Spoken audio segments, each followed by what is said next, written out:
आणि आताची महत्त्वाची बातमी आपण पाहतोय। शरद पवार गट काँग्रेसमध्ये विलीन होण्याची चर्चा सध्या महाराष्ट्राच्या राजकारणामध्ये सुरू आहे। शरद पवार मोठा निर्णय घेण्याच्या तयारीत आहेत। शरद पवार नेमका काय निर्णय घेतात हे पाहणं महत्त्वाचं ठरणार आहे, कारण तातडीची बैठक या ठिकाणी बोलवण्यात आलेली आहे।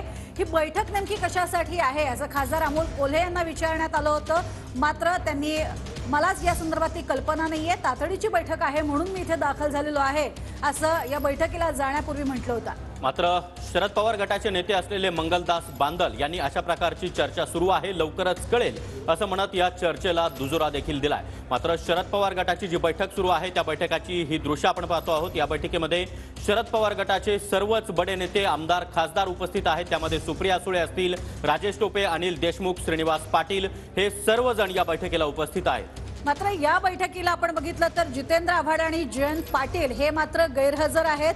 या गैरहजेरीचं कारण अद्याप स्पष्ट झालेलं नाहीये। शरद पवारांनी पुण्यामध्ये ही तातडीची बैठक बोलावली आहे, ज्यात जितेंद्र आव्हाड आणि जयंत पाटील हे मात्र हजर नाहीयेत।